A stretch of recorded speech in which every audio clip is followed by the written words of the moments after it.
Running away from oneself is a topic that can be discussed a little bit. What that means is that we find that perhaps even the majority of lives are distinguished by the fact of self fleeing. What does it mean to flee from oneself?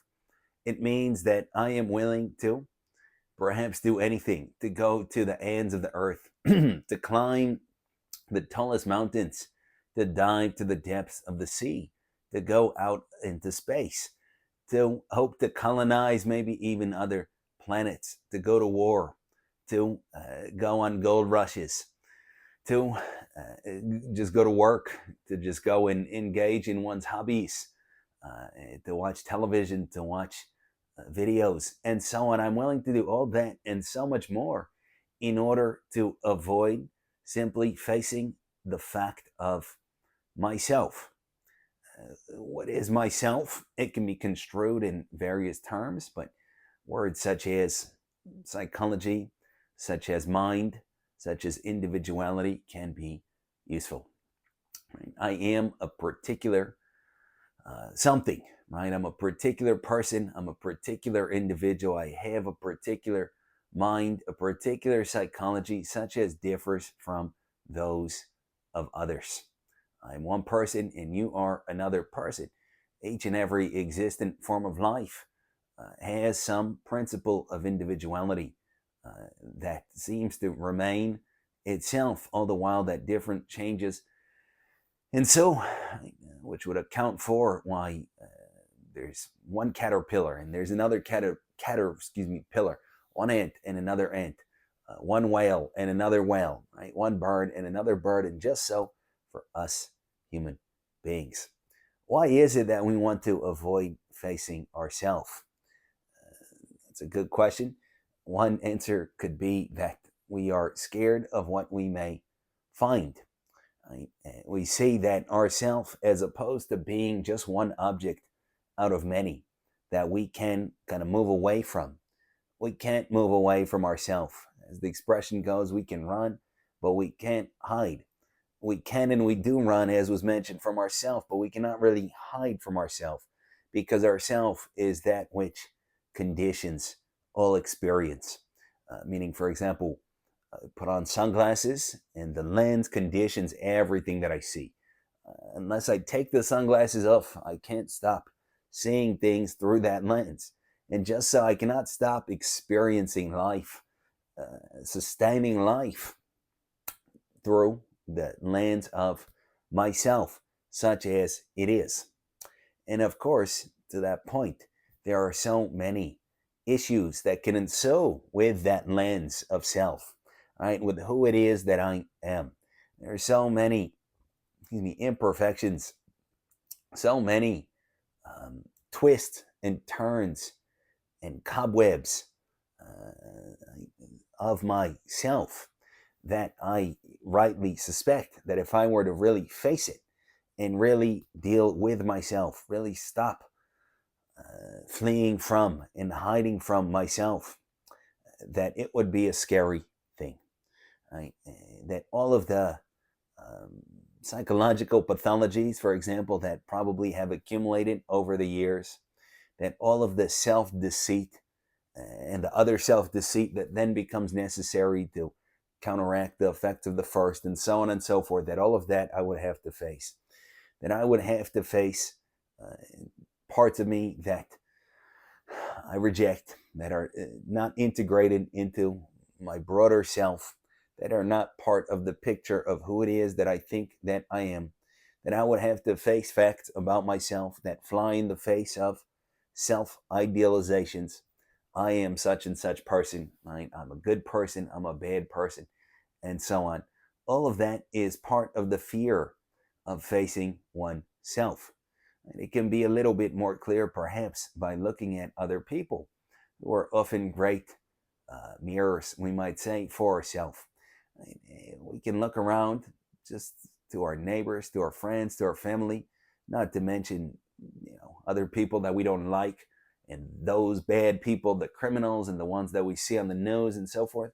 And we probably see not the prettiest sights. Right? We see, at the very least, plenty of pettiness, plenty of pride, plenty of aggression of the wrong kind, plenty of hatred, resentment, plenty of conflicts and neuroses and all kinds of things. And again, that's just kind of the status quo, not to mention beneath the status quo, where we see people that really do terrible things, which indicates that those are selves that are capable of doing such terrible things. Again, the criminals in the news, this and that.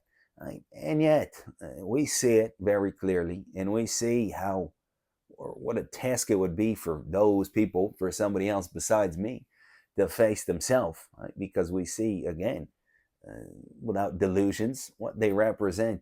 But we can rest assured that those people that we look at and find their flaws, they are not facing themselves, and they do not see their flaws as such.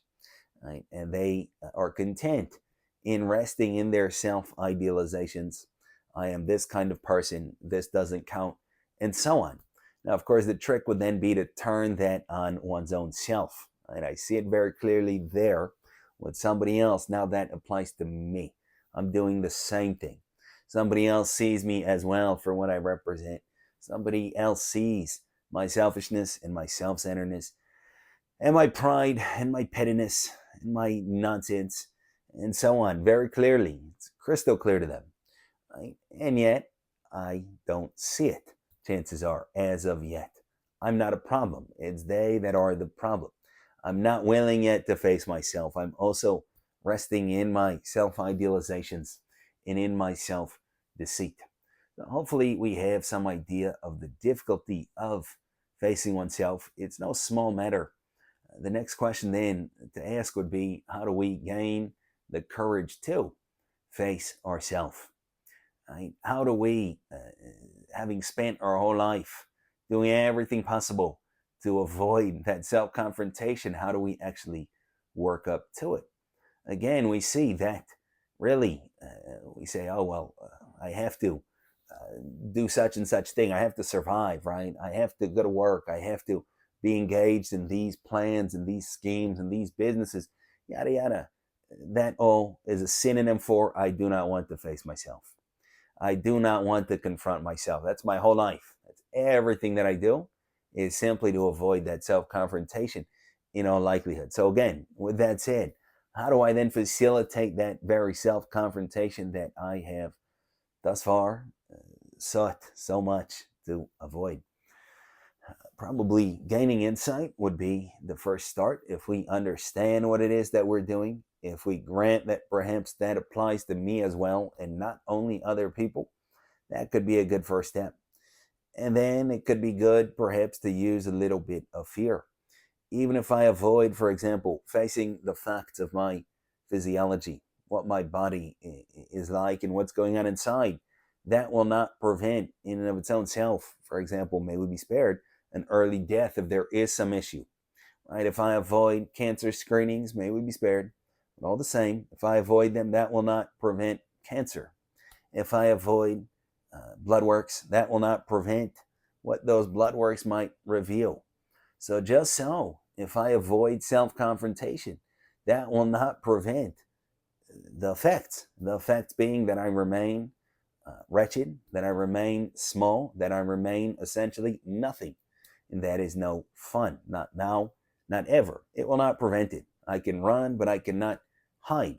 So a little bit of fear can also be good. I need to face myself, just like I need to face the facts of my body. Perhaps I do need a cancer screening. Perhaps I do need blood works. Perhaps I do need to take a look in the mirror. Just so here, perhaps I do need to take a look at myself. Fear is fine, if that's the only motive that will do it for me at present. Take a look at myself. What I see in others is in me. The things that I detest and hate in you are in me. All of the neuroses and conflicts and complexes that are so clear in so-and-so and so-and-so are in me. The public figures that I hate, the celebrities that I detest, that is all in me. It is all in me. That is where I need to look for it. That is where I need to find it. All of those narcissists that I just can't stand, that I'm constantly hating on, I'm that narcissist. Right? All of those sociopaths, all those psychopaths, all those bad people, all of those immoral people, all of those people that are so egg-headed or so stupid, their opinions are so wrong, they don't know anything, they don't understand anything, yada yada. That is all in me, that all applies to me. That is, of course, a big burden to take on.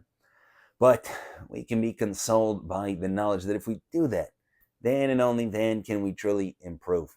Then and only then can we move past ourselves, past our pride, past our self-centeredness, into a deeper, truer sense of self that is more real than the facade that at present we are consigned to. So anyhow, the idea would be that we spend our life fleeing from ourselves, refusing to face ourselves no matter what. We are willing to do whatever, anything and everything, aside from simply facing ourselves. With that said, that does not do anything. That does not help us. We can run, but we can't hide. I'm right there the whole time. I can travel. I travel with myself. I can dive to the depths of the sea. I'm right there with me. I could even colonize other planets. I'll still be there. Can't run away from myself. Therefore, it behooves me, meaning it's a good idea for me to face myself. If I face myself, as painful as that is, as difficult as that is, I will be rewarded eventually in due time with humility and with a deeper, more real sense of self that is inordinately, meaning immeasurably more valuable and more desirable than the facade, than the arena of illusions and delusions that I am currently consigned to. So we can consider it. Thank you for listening.